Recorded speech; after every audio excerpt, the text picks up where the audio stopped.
Good afternoon and welcome to day 15 of my 31-day challenge, 31-day live challenge.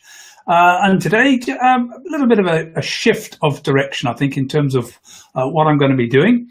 I've been talking in the last few days about where I'm going to go with this, and I think I've done 14 days, and here we are now in the third week, and I think I've got a fairly good idea now about the direction I want to go with this, and it's about taking a new step and a new direction and starting to talk about the whole area of eSpeaker and what I want to do with that. So I'm going to open up this, and I'm going to try something a little bit different.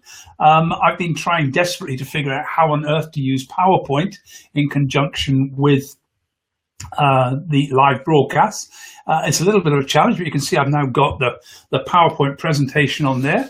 It's a bit of a workaround, to be perfectly honest. I've had to play with all sorts of things to get the PowerPoint presentation working, and it doesn't always do exactly what I want. So I've got to keep flicking into the PowerPoint presentation and then present, but I can't see what's going on the other desktop. So that's a little bit of a challenge. So I'm going to try with that, but I want to really introduce the whole area of the simple concept that I have of my PEPP talk approach. And this all happened as a result of a Toastmaster conference. I was due to be going to Ireland to a convention. A good friend of mine was going to be doing a workshop, but at the last minute something happened and he couldn't attend. So I got a phone call a couple of days or about a day before the thing, just as I was about to fly to Ireland. Could I do a workshop? So I thought I'd take the Toastmaster manual and out of it pick out the bones of what's the essence of speaking from it, and from it emerged the idea of PEPP, and it just seemed to work well. It fitted in, and I'm going to take you through what the PEPP talk approach is and how you can use that to improve your speaking, whether it's live, physically in front of an audience, or whether you're actually just talking to a camera, as I'm doing here. Now I've got to play around a little bit here and flick into a different mode in order to be able to do the presentation, but here we are. I think we've sort of got the whole thing working. I've now got a presentation. Now it's a little bit strange, everything's offset to the left here because I've been using this on Zoom, where I can actually have my picture in the blank space, but here I can't quite achieve that. But no problem. So here we are with the PEPP talk, and start with the whole idea. Why do we speak at all? What's our purpose in speaking? And I believe, quite simply, we are change agents. Our whole objective of speaking is to bring about some form of change. Now, I'd take a step further, to be honest. This is my idea. We want to change the world. In some small way, maybe. Okay, there are some people, Martin Luther King, John F. Kennedy. There are some people who have stood up and delivered a short speech which actually has changed the whole world. It's changed the course of history. Now, most of us probably aren't going to get to the point where something we do is going to do that.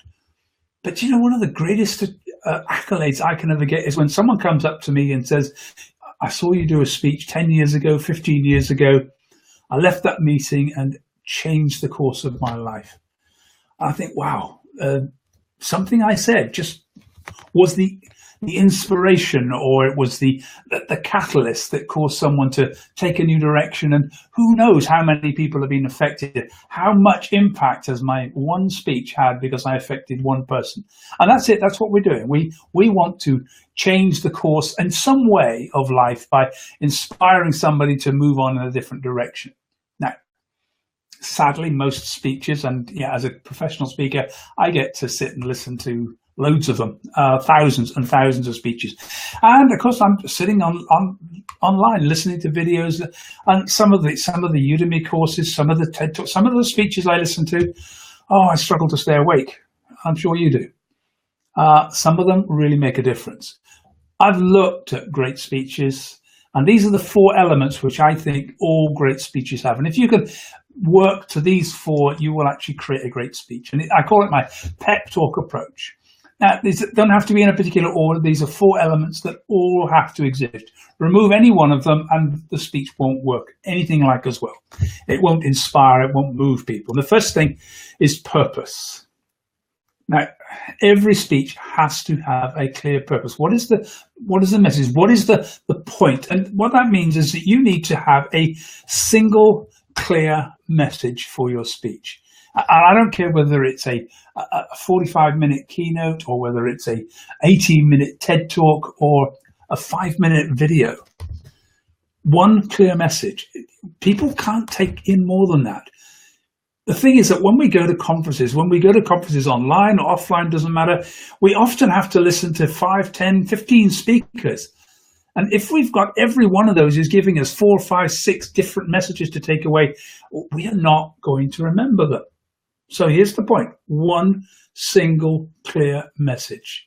I'm going to talk about all of this in a little bit more detail. I'm going to take each of these elements as we go through the week. I'm going to take each of these and look in a little bit more detail. But this is the most important thing. Your speech needs a single clear message. And if that's the title of the speech, even better. So second point is experience. Now, experience is this. Have you earned the right to speak? Have you served your apprenticeship? Have you done what it takes? I've changed the course of my life, my speaking career, the things that I talk about 4 times through my life. I spoke first about financial services, then it was about technology, then it's been about gender, and now I'm speaking more and more about speaking online and about the way now. And I'm still in the learning process here. I'm 3 years down the track of doing a huge amount of learning, but I've got a massive amount of knowledge I can be able to bring in because I've got all of my knowledge about actually speaking I can add in. I'm just having to learn and add in the bit about video. I've also had a lot of experience, 10 years speaking about technology. So I've got a lot of background and experience. I can bring it all together, but I've got to update it and sort it out. And it's a journey. I have to learn every day. I'm having to read more, listen to more things, tell more courses to build me up to. I have earned the right to speak. So this is it. The topic you speak about has got to be one that you've lived, you've experienced, and you can draw on your stories. You can draw on the things that go right, the things that go wrong. The next P is for passion. Is this something that you could spend your life talking about? I think people don't realize often that as a speaker, what I do is I get up and I do a transgender awareness training. I've done it for 10, 12 years now. It's the same speech, the same 3-hour workshop every day. Okay, each year it's been slightly changed. New things are happening. New laws are changing, so I have to update it. But essentially, it's the same talk. And I keep on doing it. And so for a year, I may do for 6 months or a year exactly the same talk. And I have to make each one sound as fresh and new as if it's the first time it's ever been delivered. You can't do that unless you are passionate about the topic, unless you love the topic so much and you love what you're going to be able to share to help other people to change their lives. So it has got to be something that you feel so passionate about that you could carry on speaking about this for the rest of your life, never get bored. That's what passion's all about to me. And finally, it's about performance. See, one of the lessons I learned, I asked somebody once, I said, what is the thing you know now, 10 years or 20 years into your speaking career, what is the one thing you wish you'd known when you started? And this was his answer. This is show business. You're speaking to a camera. I'm speaking online and doing a presentation. Well, everybody's used to watching TV, watching stuff like that. They're expecting certain standards. They're expecting it to be a really good performance. They're expecting me to perform. When I get up on the stage, people want to be entertained, not just informed. They want this to be entertaining. They don't want to fall asleep. So I have to put in performance skills to do that. And yeah, I was trained as an actor. I've done all sorts of other training on that. You need to be trained in voice, body language. I've had to learn new skills now because I know that if I move around as I do when I'm on the stage all over the place, I'll disappear off the screen. So I have to be able to present in a way that still has the same energy, but not quite the same fidgeting. And I'm still working on that. I'm going to get there, but worry not. I'm getting better and better at this as I'm practicing. So there we are. That's the 4 elements of the PEPP talk. You need a great talk with a purpose, clear sense of purpose. What is the clear single message? Draw on your experiences because you've actually lived it. Be something about which you are so passionate you could talk about it for the rest of your life. and then put that performance edge into it so that it is actually a performance. It entertains as well as informing and makes us feel great about following your advice. So there's the thoughts about my pep talk. I'm going to be picking up on those and working through them to tell you a little bit more about each and give you some thoughts and ideas to help you develop your online or offline speaking. How am I going to be dealing with this? Well, espeaker.com, that's what I used to trade in, that's what I'm trading again now. Why don't you pop along to the Facebook groups.espeaker, just log in there, ask to join, and I'll bring you in. All of these videos and more, there are some videos going to be exclusive to that group that I'm putting together. I'm going to be interviewing people in there that won't be outside. It's a free group. It's all about helping people to improve their speaking, but especially helping people to improve their ability as a virtual speaker. Okay, I've got some commercial ideas coming along, which I'm going to be offering, which people will have to pay for, coaching and various other things, which, yeah, not going to be expensive, but I have to make a living as well. But I actually do want to make sure that this stays free. This is going to be the foundation. This is the start.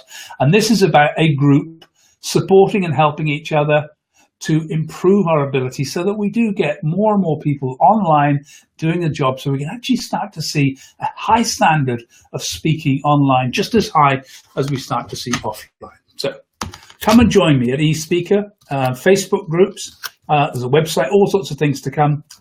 I look forward to seeing you there. Take care.